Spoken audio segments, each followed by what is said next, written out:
Welcome to Psychology of Pilgrimage. In this episode, I am joined by Lewis Frederickson, who is the Royal Australian Air Force historian and a former serving aircrew officer. Hi, Lewis. It's so nice to see you in your morning and my evening and have an opportunity to hear about your life as a pilot in the Royal Australian Air Force and your life as an author. You've written a number of books and your life as a pilgrim in many ways, and all of these areas that intersect. I lived in Toowoomba for a while, and so we have this Toowoomba and Queensland connection. But first, I'd love to hear a brief introduction about how you want to describe yourself and sort of lead me up to your interest in the Great War, your family connection there, and then we can land at your book that I want to talk about, Come On Australia, and the other publication you have coming out soon called Audacious. Thank you so much, Heather. I'm delighted to meet with you, and in particular, I'm fascinated by your story in Toowoomba as well. In southern Queensland, that's a place and a district and a region that's very near and dear to me as well. I'm not a pilot. I wasn't a pilot in the You Air were Force, not a pilot, no, okay? but I was a non-pilot aircrew in the Okay. Air Force. There would be some of my mates and colleagues saying, "Who do you think you are? You're Well, not." I've just given you a new role. Yeah, new role, Yeah, and that's good. I apologize. I thought you were a pilot. Were you a I flight had instructor? I was an aviation instructor, so Okay, got in it. a general sense, I was a navigator and systems operator in an aircraft, and I spent quite a bit of time instructing and teaching students on operating systems and air navigation and flying and that sort of thing, which was magnificent. I had all the care and no responsibility operating the aeroplane, so it was a wonderful um, number of years that I spent doing that in the Air Force. My journey to there, though, in North Queensland and Central Queensland, um, uh, extends back 100 or more years in Australia. And of course, uh, as Australians, as you're well aware, everybody essentially came from somewhere else. Even our Indigenous peoples who have been here tens of thousands of years have come from somewhere else. But for European settlers or the descendants of them, like myself, it's only in the last 150 years. I'm not the descendant of a convict, so that's something that a lot of people aspire to these days. But assisted passage on my father's side, Frederickson is Norwegian. There was a wave of Scandinavian immigration to Australia in the 1870s and 1880s. I believe that Norway was trying to free itself from Prussian militarism at the time. So people went to the Midwest in the US or to Queensland to escape these sorts of things.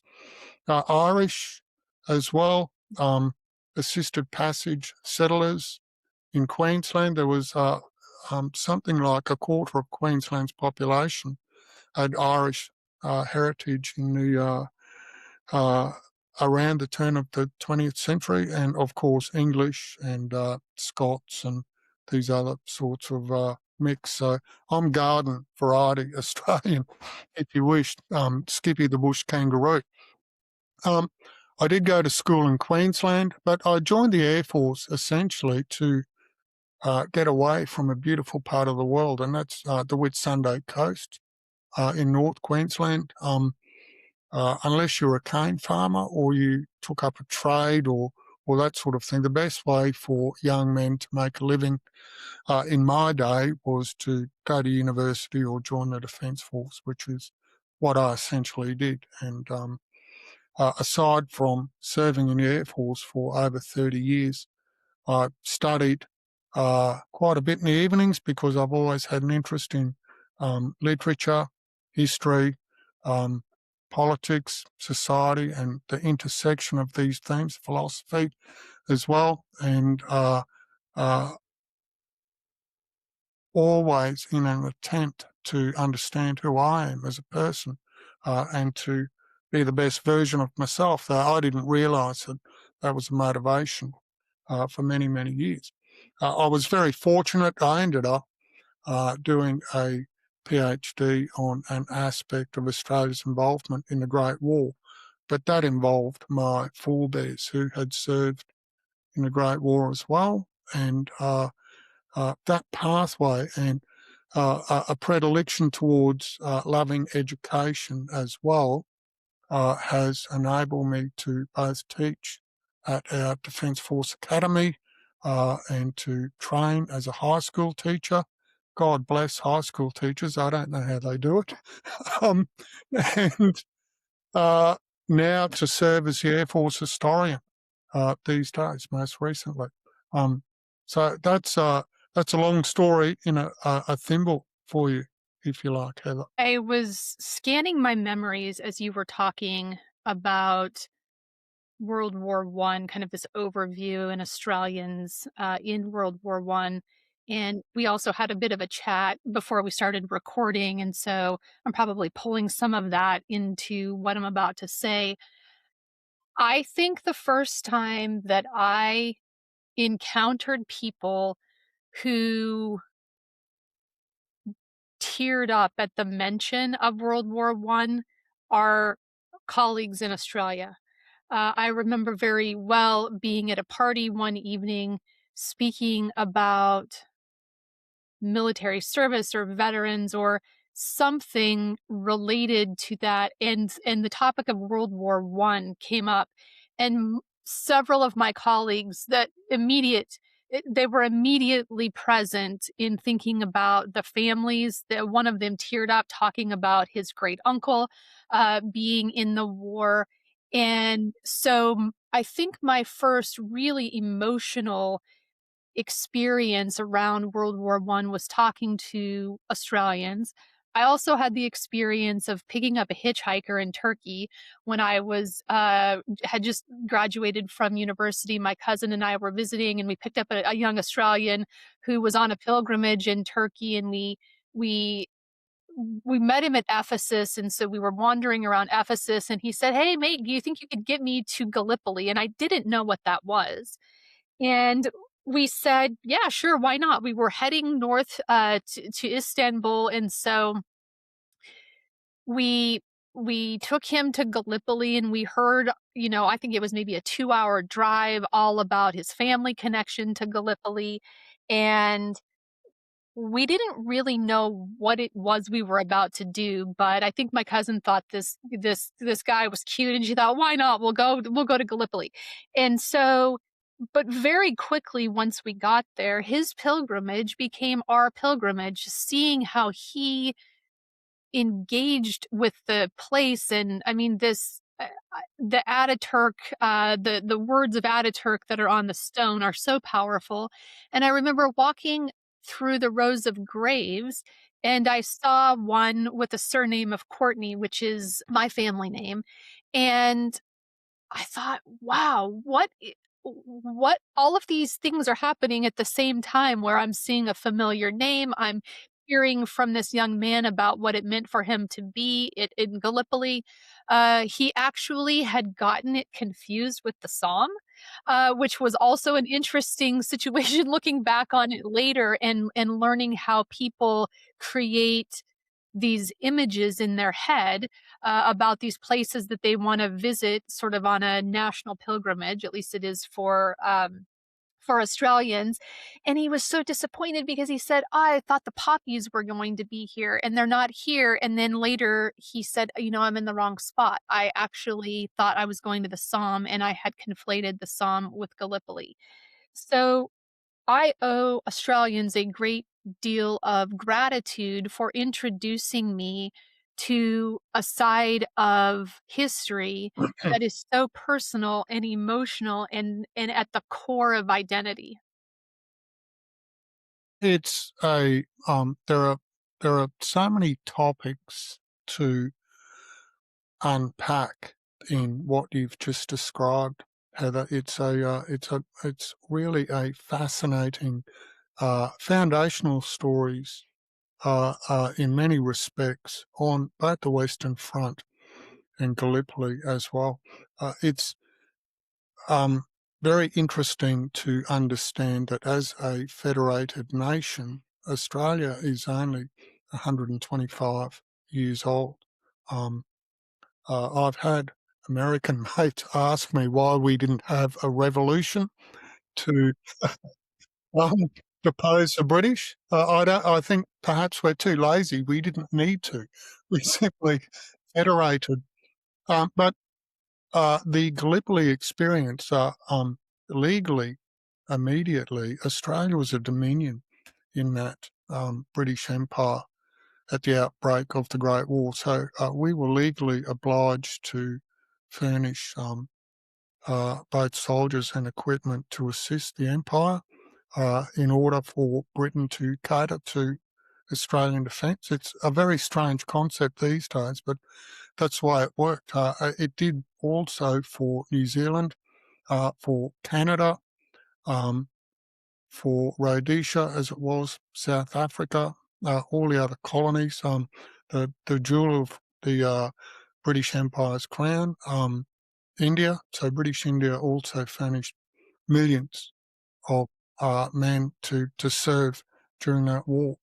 Australia had no foundational story as they saw it or as it saw itself, I suppose, and I'm speaking collectively, other than we were British subjects and we were in a British world. It was connected via these economic and cultural and educational institutions. And we've all seen a map at school of the British Empire and the red on the map representing the colonies or dominions or nations that belong to that empire and how the sun never set on it.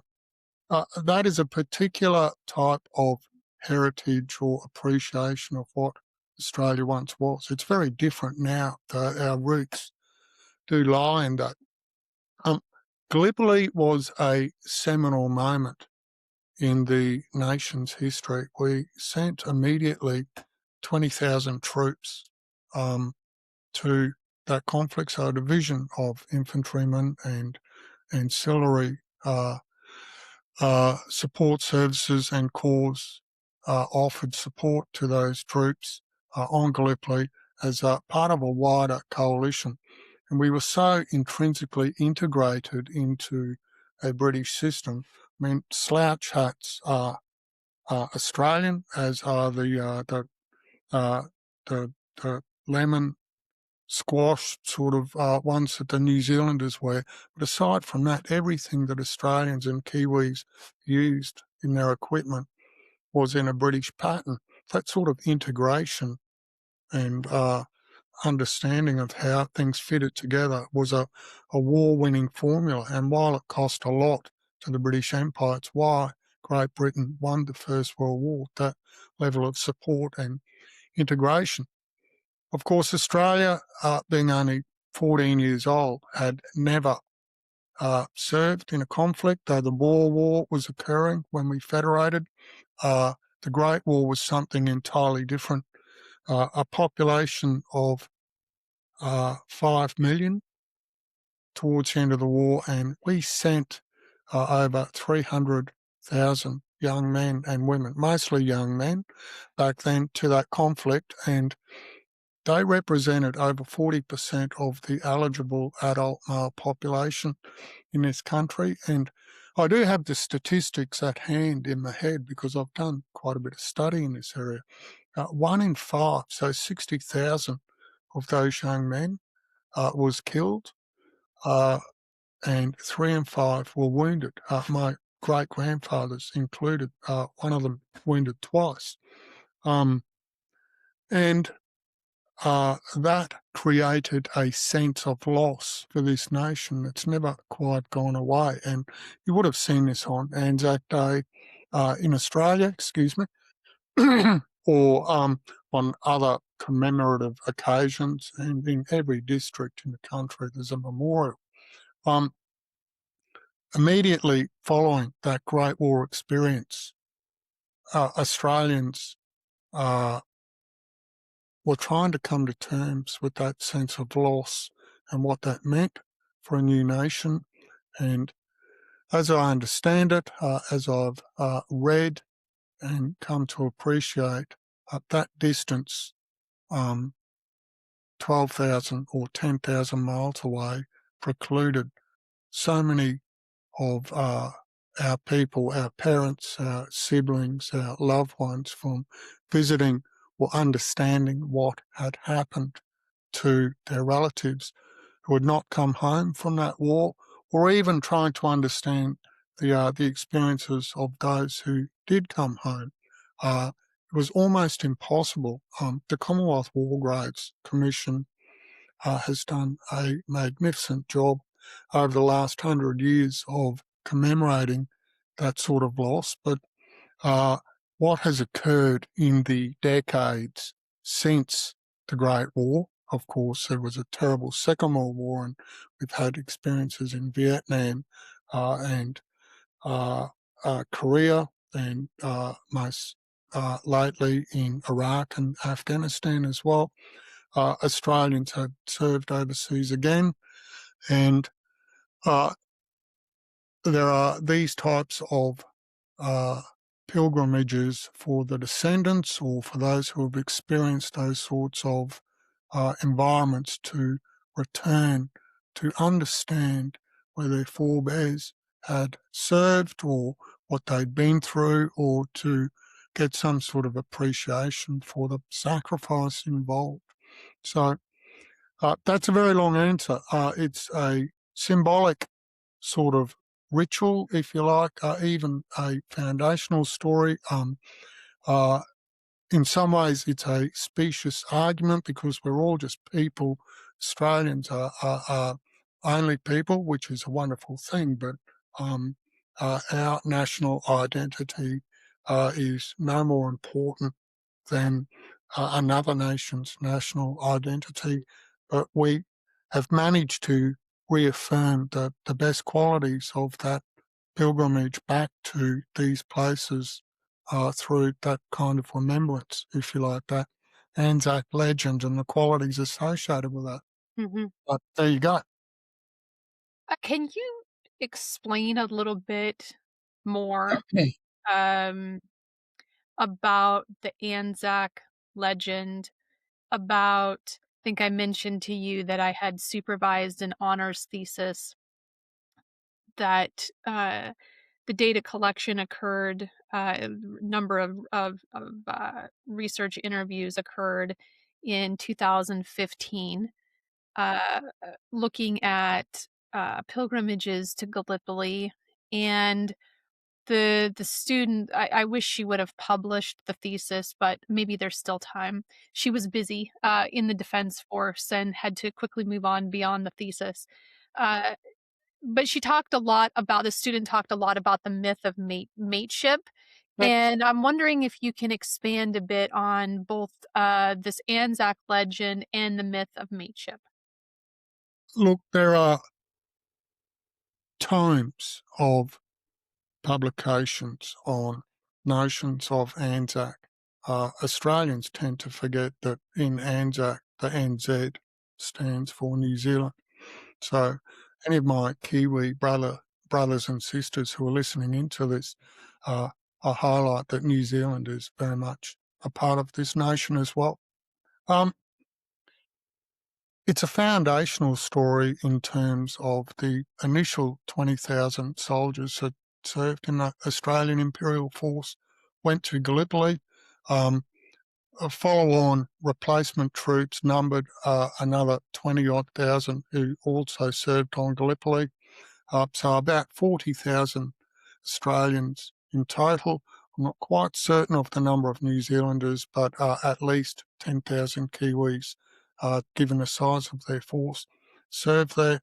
And our official historian, initially journalist at the time, Charles Bean, who later founded the Australian War Memorial because he was so moved by the Australian experience,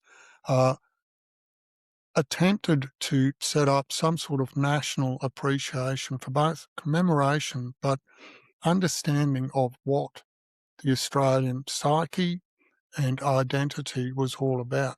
And Bean founded this legend in the notion that we were hardy bushmen, that we came from the outback or the bush or the countryside, and that those qualities of mateship, endurance, toughness, an understanding that we were prudential, practical individuals who would cope in particular situations. We were hardy, we were a bit bigger than our British counterparts, and so on and so forth.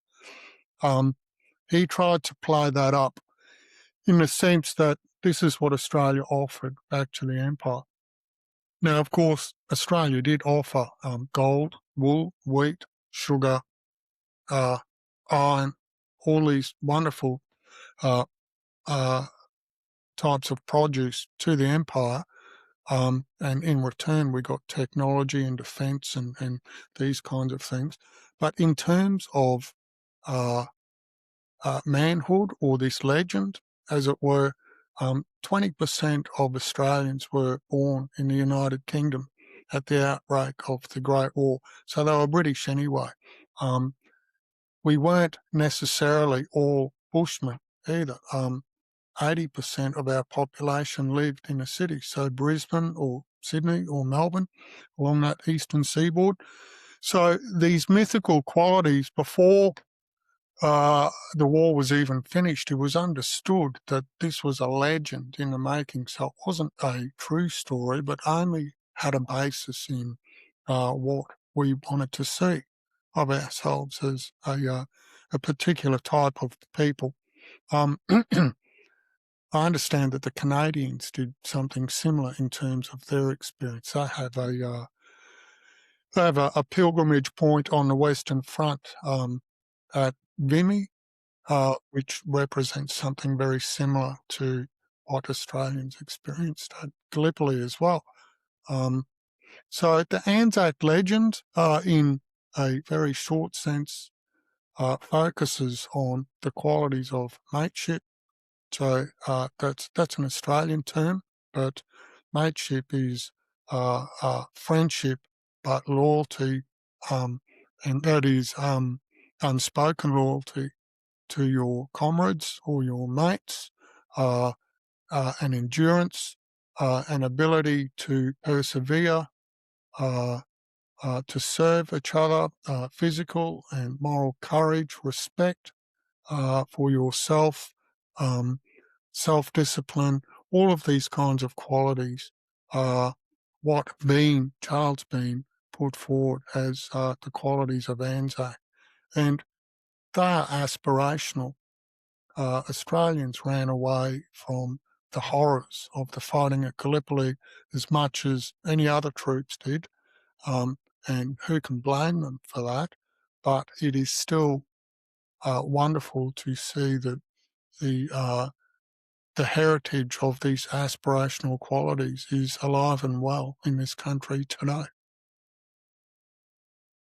Given what you mentioned earlier about this wave of immigration that was happening in the late 19th century, and what you said about 20% uh, of soldiers or service members were born in the UK at the time, of Great Britain at the time, leading up to the First World War. It seems that these qualities are important in creating a nationhood, because this is only maybe one generation at most, and and the beginning of a generation at best, or at least becoming Australians, where many of these soldiers are the sons and daughters, in the case of the nurses and others, of immigrants, or they themselves immigrated within their lifetime. Yes. That's uh, Australia only 14 years before the Great War was a number of colonies. And whether or not we believe it, Australians are a fairly conservative people. We were offered our own status as an independent nation as early as the 1930s under the Statute of Westminster. We were the only Dominion that didn't accept that. We still wanted British rule, as it were, and that did not change until the darkest days of the Second World War. So we remained a Dominion in the Empire well into the Second World War and after the fall of Singapore as well. Equally, and this is a paradox, Australians saw themselves as something separate, though at the same time, the notion that we were British was equally important to us. So to go home 110 years ago was to go back to Great Britain or the United Kingdom. So all Australians as British subjects would take a pilgrimage, if they could, to go back home to see where their people had come from. Most of them were British, of course. My particular paternal line was Norwegian, but my great-grandfather, in that sense, was the only one who had been born in Australia. The rest of his people came from Norway and Denmark. None of us have ever been back to those cold climates. I've always wanted to. I'll see how that goes one day. But it's a paradox, and it's still apparent today. We know that we are new in this country, and trying to understand who we are and where we have come from is something that is also central to the Australian identity. And trying to forge that identity during the Great War was central to that thinking as well. Do you know if there were any organized pilgrimages that Australians participated in with would it be maybe the Royal, or would the Royal Australian Legion? What was the name of the veterans organization that was formed after the There First World was There was the Returned Soldiers and Sailors Association. That was formed during the war because the losses that we experienced immediately in that conflict um, called for some sort of formed body to assist returned men, but also their War? Mhm. families. Our Legacy Association also assisted the children or dependents of veterans who had passed or who couldn't look after themselves. The immediate response after the First World War was uh, the Imperial War Graves Commission or the Commonwealth War Mhm. Graves Commission. We're undoubtedly familiar with that. Because we were so far away, our government contributed, and we had a vocal and heard voice and agency because of the sacrifice. Canada made a proportionally similar sacrifice to Australia, as did New Zealand. There are 1 million young men, and a quarter of those were colonials or Dominion troops killed in a British effort during the First World War. So our voice in the Commonwealth War Graves Commission to reach out to the families of those who had not returned was quite significant. Medallions were issued to each family with the soldiers' details engraved on them. Our records office, which was at Victoria Barracks in Melbourne, kept up a great deal of correspondence with families after the war, between the wars, and with relatives. I've seen documents into the 1990s and 2000s, where the children of Great War veterans are still corresponding as well. As for organised tours, and tours is a euphemism because this is what occurs these days, but pilgrimages back to the Western Front in particular started to occur in the 1920s. So 12,000 miles in an Australian sense before the era of aviation precluded most Australians from going Mm-hmm. where their brothers or their sons lay, which is why the War Graves Commission is so important in that Australian sense, and the fact that people were commemorated and that these monuments in Australia is where most people would go to on Anzac Day to think of their loved ones. As this tyranny of distance has broken down in the 100 years since, and it now only takes 18 hours to get to England in an aeroplane. Australians visit the Western Front, and from about the 1970s onwards, Gallipoli, more and more and more, because we are able to get there, and that spatial and temporal problem has been resolved by technology. I've been to the Australian National Memorial. Did I get that name right?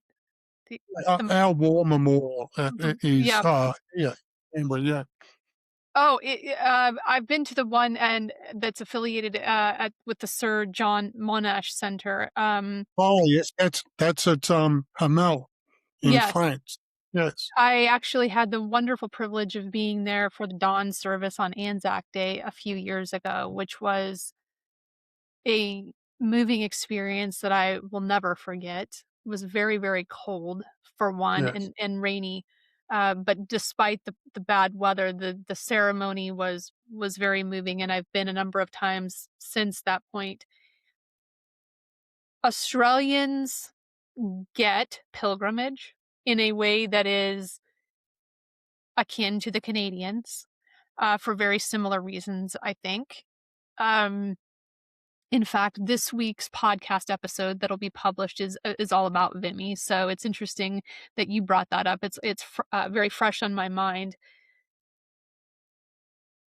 One of the aspects of the cemetery, so I visited a number of the graves. I'm always struck by the personal inscriptions that were paid for by families to be placed on the graves.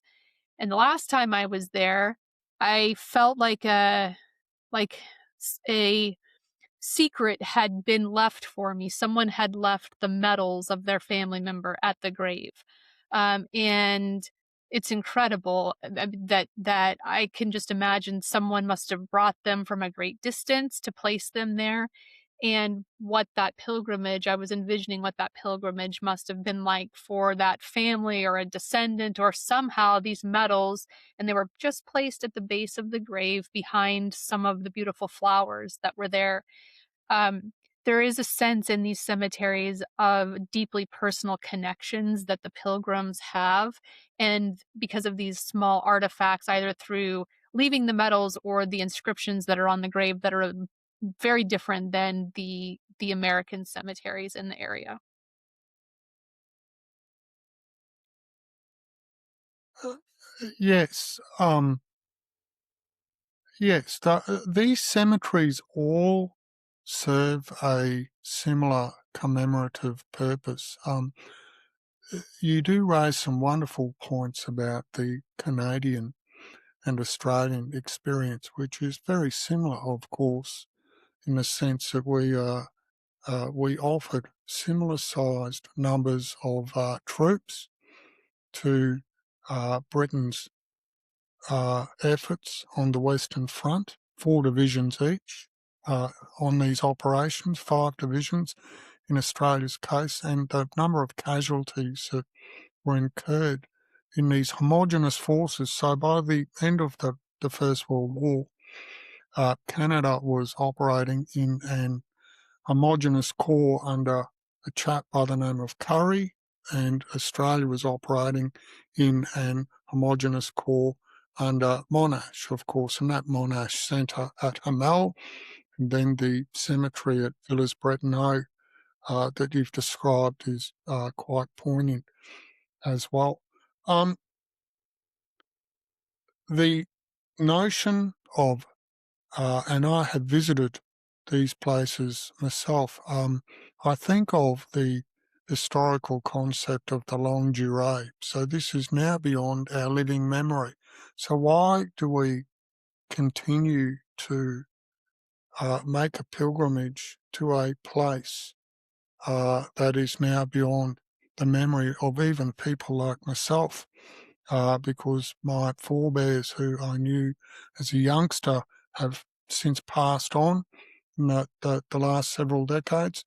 But as a foundational story and as a concept of the imagined and ever-changing qualities of or evolving qualities of what it meant to serve in that conflict have now been passed from the soldiers themselves, if you will, but into wider society, and Australians of all heritages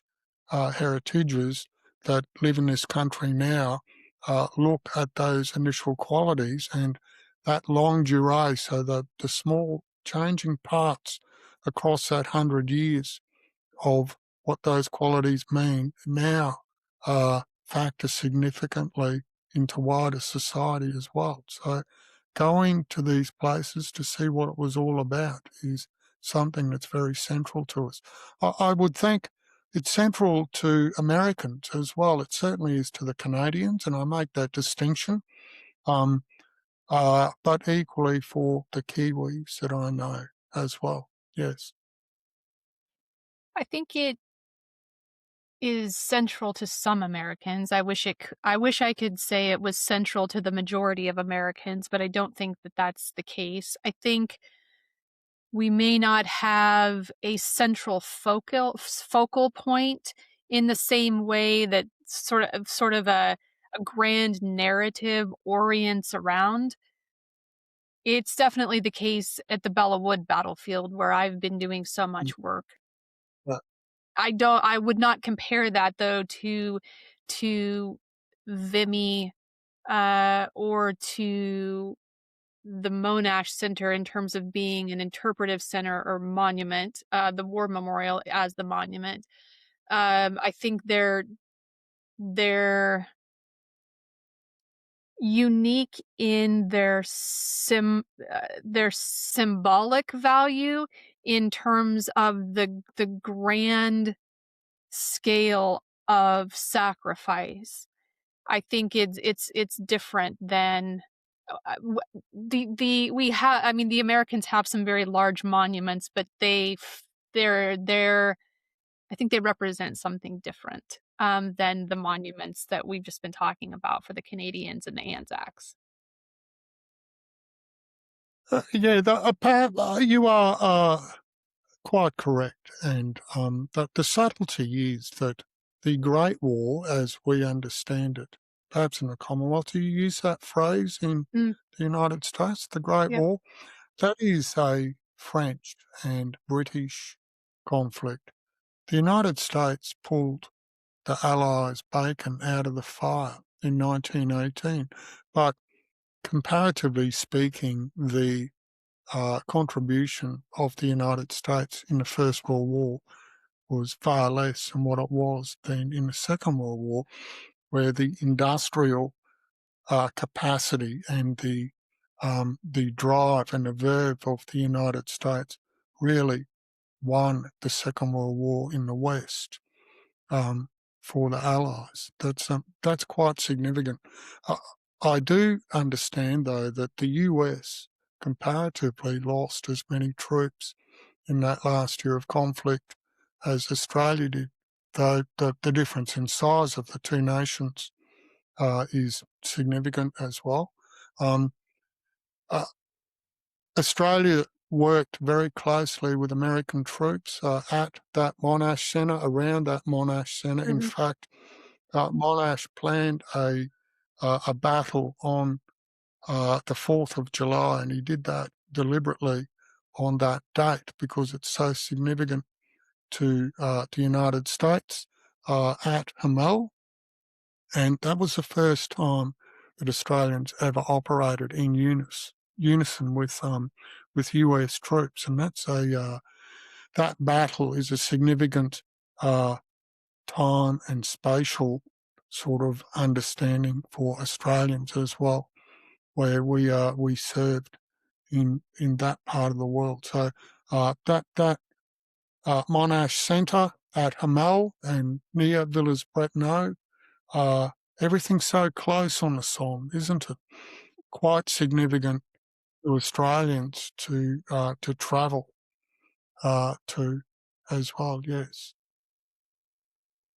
In addition to this long interest in Australian history and ANZAC history and your family history, you have rediscovered um, parts of all three in your research, and I'm really curious to hear about the topics of your books, but specifically the book that you've written called Come on Australia with Victor Nurkum, and I'd love to hear about the the topics covered in the book, but also what the process of writing the book was like for you in terms of revisiting the past through the archival research that you were doing to discover elements about your own family history.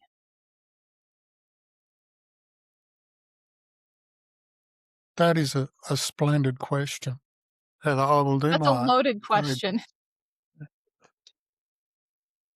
These places, of course, are so well described for us by the work of someone like Charles Bean, who wrote 6 volumes of the official history himself. And being the descendant of a Great War soldier, several Great War soldiers in my family, one would like to appreciate what that actually means in terms of what sacrifices my family has made, what my identity is, where I come from in part, though we all are the architects of our own lives. But it's if you know who you are, you're going to be a better version of yourself. And this is something that I try to impart in the work at this very moment for aviators in the Air Force as well. So if you know who you are as an aviator, you are going to be not only a better person, but you're going to operate better as well. Prose is all very well. I have visited Gallipoli like you to walk in the footsteps of my great-grandfather. I have visited the Western Front. In fact, I'm going back there again in the middle of this year to walk in the footsteps of my forebears. And that is to be able to picture the prose or description or to understand the stories of these places and to understand uh, what it meant, not in any sort of negative way, how terrible these places were, but of uh, the fine qualities of these humans who had served there. these Australians, these family members who had served there before. When it comes to textual understanding, though, that's where it starts. So when I have written a story with Vic about an Australian, and he's mentioned Terence Patrick McSharry, an Irish Australian who lived in Queensland.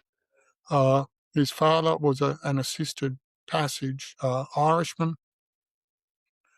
He features prominently in Bean's official history, but of course he's one of 300,000 young soldiers, and he was killed in the Great War, but he served on Gallipoli and then with distinction almost until the end of the story of Australia's involvement in the First World War, and he was killed rescuing one of his soldiers under shell fire. The pathos of that story, the tragedy of that story is immediately alluring. And it's made all the more so because it was my forebear who fought under him on Gallipoli and Vic's forebear who fought under him on the Western Front.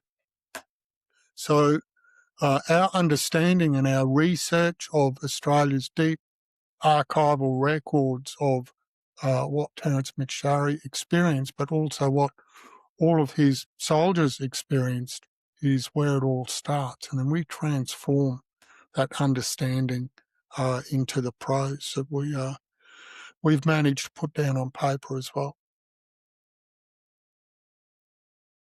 Did you know this particular, is it great-grandfather? No, he passed before I was born, and in fact, he uh, he brought home to Australia with him an English war bride, and they settled uh, in a township in North Queensland called Carmilla, which is near Mackay, on a 50-acre sugarcane farm. And he grew sugarcane for many decades. His son, my grandfather, I was very close to. I would hear the stories, and my grandfather, so this chap's son, also served in the Second World War then. So this heritage has continued, and I understand his story as one of service. He was decorated for bravery on the Western Front. He was wounded at Passchendaele. He was wounded on Gallipoli. He brought an English war bride back to Australia, and our family came from there. None of our family had ever returned until I managed to go back to France for the first time in the late 1990s, though I didn't visit London or the UK until 2016. So I was the first one to return. So this story is deep inside me, if you will. Mhm. Have you had the opportunity to visit McSharry's grave? No, but Vic has, and Vic, he's buried in Corby, which is on the Somme River, um, in the communal cemetery there. Vic has taken photographs. In fact, he was there last year, as was a dear mate of mine, Peter Stanley, who's quite well known in Australian military history, and they took his photograph. Or they took a photograph of the gravesite at the communal cemetery in Corby as well. Um, uh, uh, and that's very near to where he was tragically killed. These historical accounts and biographies and other types of literature about the war often become a canon in the guidebooks. People take the books with them when they're walking in the footsteps or they're visiting a grave, or they want to connect in some way with the exact location where the soldier fought and or died. Have you had any feedback about your book and whether people are reading it and visiting either McSharry's grave or Um, the walking in the footsteps and using your book as a guide? yeah. I have uh, some immediate feedback. In fact, this week I have heard from somebody who has read it, and he, in fact, is a contemporary combat veteran. Um, in fact, in that sense, I am a veteran of the Iraq War myself. What I tried to do in my understanding and my part in writing McSharry's story was to capture the qualities of him as an individual that stood out. And in my research of the exploits that he was involved in, and he was highly decorated for his bravery and his fortitude and his perseverance and his ability to look after the soldiers under his command. So my view was that I was looking at his qualities not to embellish them, but to put a narrative prose around them that would reach people when they read about what this individual was like. And further to that, to offer a meta narrative or um, even a Hemingway like technique of polysyndeton. So to offer a description of the environment in which McSharry served, particularly on Gallipoli, to understand and to portray what the heat was like, what the smell was like, what the countryside looked like, and what it was like for Australians who had never been there before to experience this kind of environment. And of course, without saying to the reader, I transposed my own experiences of being under shell fire and these sorts of things onto uh, that that prose, as did Vic offer his expertise in a psychological and medical environment as to the effects that this type of conflict will have on an individual's psyche as well. So the feedback I've received to answer that question is uh, it is very close and moving in terms of what um, what it portrays in that sense as well. Yes. I'm wondering if you can describe in some way what it's like to visit one battlefield while being a veteran of a different war, a different period of time. I meet a lot of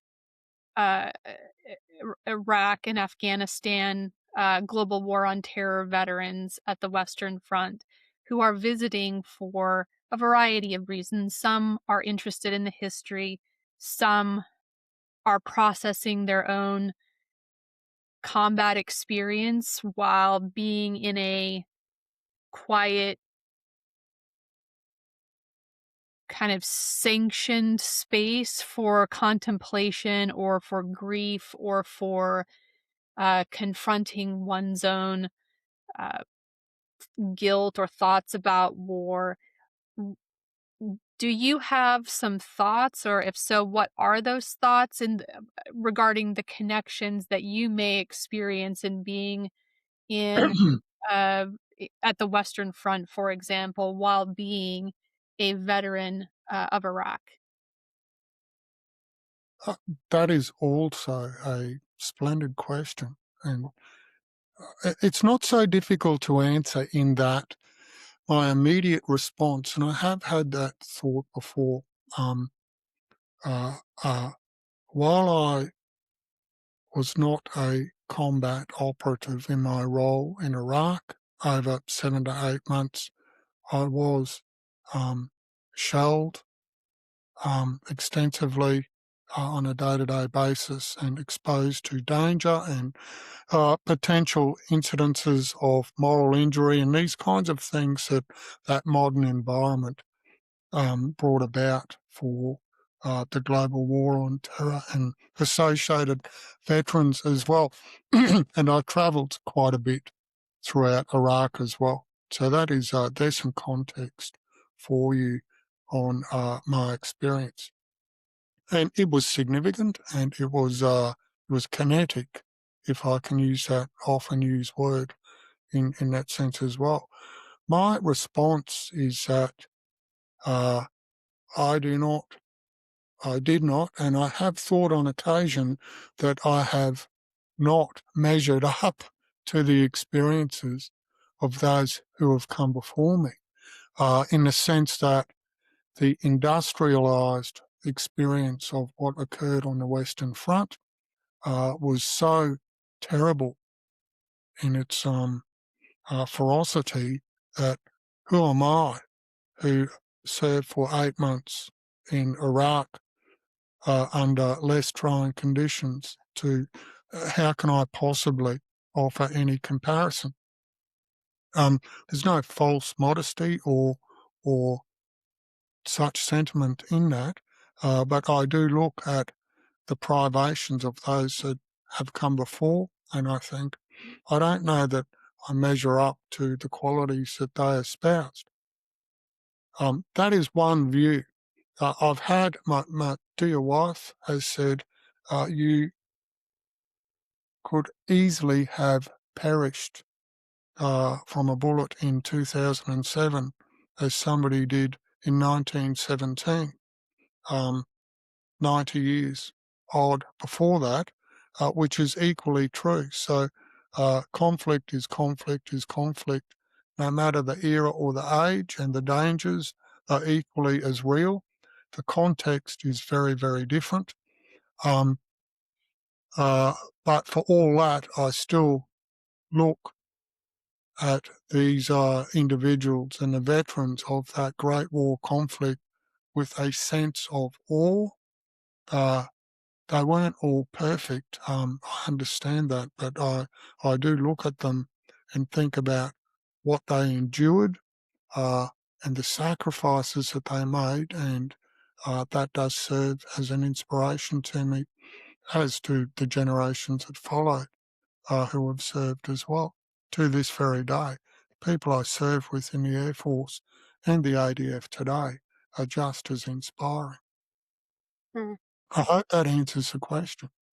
It does. It your what you've said, uh, just as a veteran, combat veteran visiting these places, reminded me of a speech that was given at the dedication of Bella Wood by uh, I I think he was lieutenant general at this time. He might have still been Major General Harbord, where he very clearly articulated that the battlefield was going to be a pilgrimage site. He used those terms, that pilgrims would come from across the sea, and that people would take great courage from the sacrifice of the soldiers that were there, that were buried there or who had served there.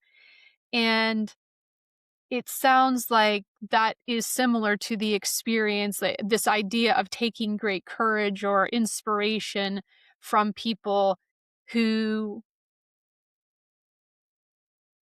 faced death nearly every day over 100 years ago, and many of them are there dead. I think there's something that always inspires me about the courage that they must have had, and makes my life feel a little bit less dramatic. That things that I may catastrophize really aren't that bad because I'm taking courage from the soldiers who gave their lives so long ago. Yeah, look, that is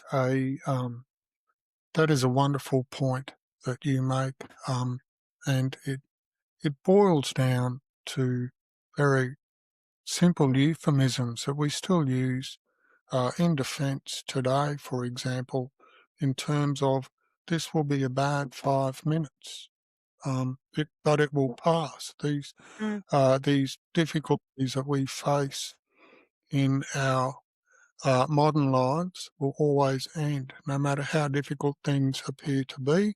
We tend to work our way through them, and it's not that I dwell in particular on the qualities that we've discussed at length today, but I do draw great heart and take from the experiences and the understanding of who I am and what has come before me that all add up to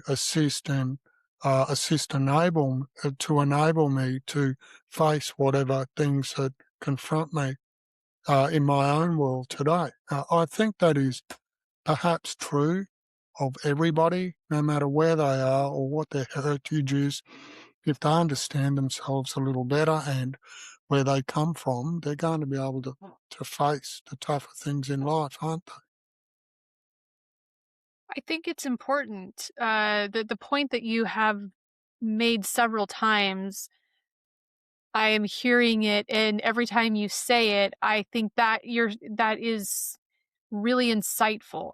This idea of getting to know oneself, and the more that we know ourselves, then we can become a better version of ourselves. And it seems like that has really been at the heart of the work that you have done as a historian. And I also want to hear about the current book that you're working on. You're not finished with Audacious, right? Or is it you're done or not done with it? I will be, excuse me, Heather, I will be later this year. So, Okay. um, Terence McSharry's story is one thing. He was a soldier. Um, as a Royal Australian Air Force historian, these very qualities and appreciation of one's character and the contemporary ADF value set, service, courage, respect, integrity, and excellence underwrite who we are and the way we operate, both as a service but also within the wider defence organisation as well. So that being the circumstance, the Air Force has asked me to write the biography of a First World War Australian aviator. He later served in China between the wars, but also again in the Second World War. And uh, his character and qualities are such that they stand the test of time and they continue to inspire this contemporary generation of aviators today. So that's a very long story. He was a soldier in the Great War. He survived, of course, his terrible time on the Western Front, including during the horrible Battle of Fromelles. He later flew with the Australian Flying Corps on the Western Front. He was decorated for that. But in the course of our research in the Air Force, we discovered that he had not been issued his Second World War service decorations, and we were able to present those to his granddaughter at the Royal Air Force Chapel in London last year. That was a pilgrimage in itself, if I may use that word, Heather. The Royal Air Force Chapel is a commemorative centre open to not only the Royal Air Force, but it commemorates a service of air elements from across the entire Commonwealth, including Australia. And it was a wonderful privilege to meet with his granddaughter in London last year to do that. And the aviator's name is Francis Ryan Smith? Is that Yes, yes. Francis Ryan Smith. He And, and he's from he Toowoomba. was a Toowoomba lad. he is from Toowoomba. His mother was Bridget Ryan, well, hence Francis Ryan Smith, Frank Smith, he was known Mhm. as. Um, she was Irish Australian, so an Irish immigrant, and young Frank Smith settled with his parents in Toowoomba. They ran hotels in Toowoomba, public drinking houses as they were known then. Yes. So they were fairly well to do. Young Frank was brought up in that Irish Catholic tradition on the Darling Downs in Queensland, which had quite a large Irish diaspora at the time. And there's still a lot of Irish names in Toowoomba, in district. he he went to Nudgee College in Brisbane, which is a Christian Brothers boarding school, and he was a clerk at a bank in Brisbane when the First World War commenced, and he served throughout that conflict from there. So it's a typical Australian story from the period, but Frank Smith was also, like McSharry before him, highly decorated, very brave, and to use the euphemism, the title of the book, he was audacious as an aviator as well. A wonderful story for the ages. Is there a trend happening in Australia, in which people are interested in their ancestral homeland? I mean, this is really prevalent in the United States, and I am curious if this is particularly after the pandemic too. It seems that the pandemic was this catalyst for people doing a lot of research online about their family histories, and now they're traveling to places or making pilgrimages that to places that are significant to their family history and heritage.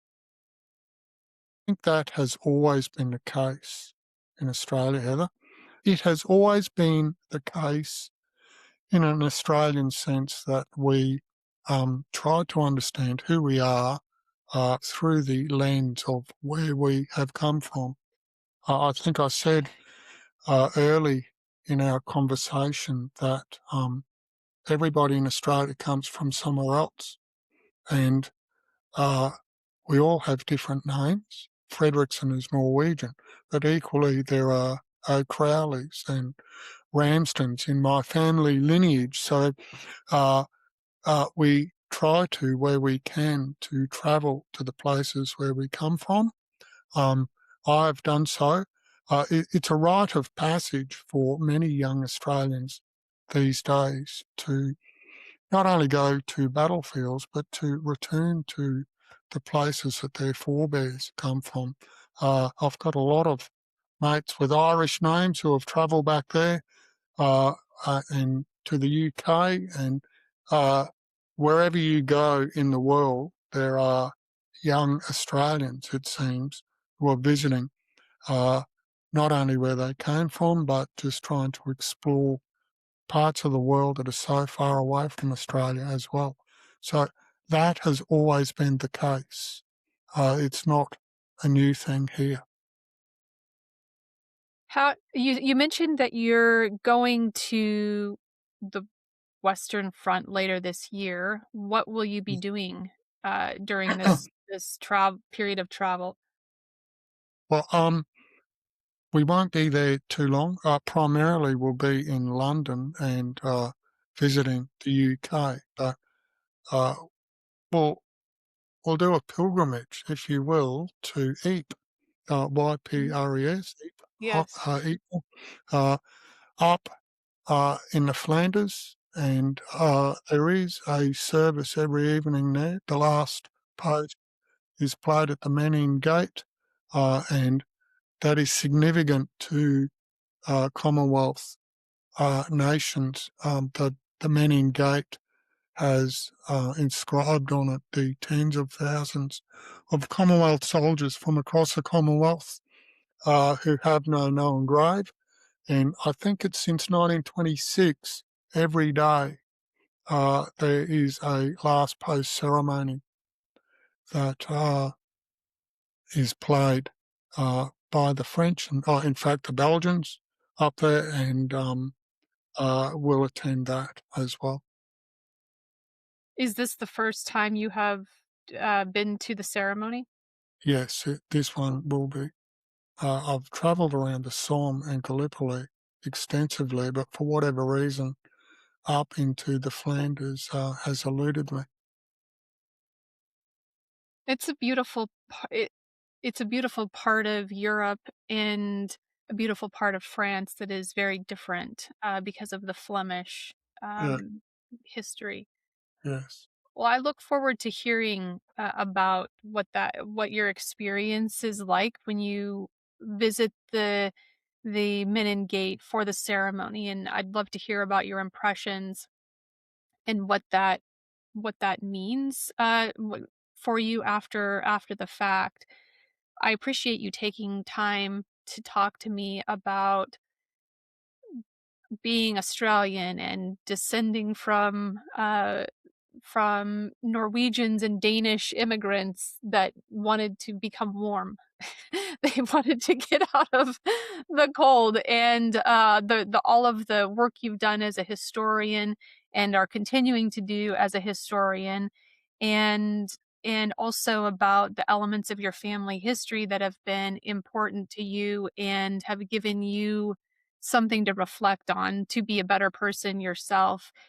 All of that is significant, and I appreciate you sharing it with me. Heather, I'm absolutely delighted, and likewise, I follow your story and your research online, and I'm very appreciative to have picked up on that thread and to learn from you as well. So thank you so much, and I send the best Yeah, from here in Australia. thank you.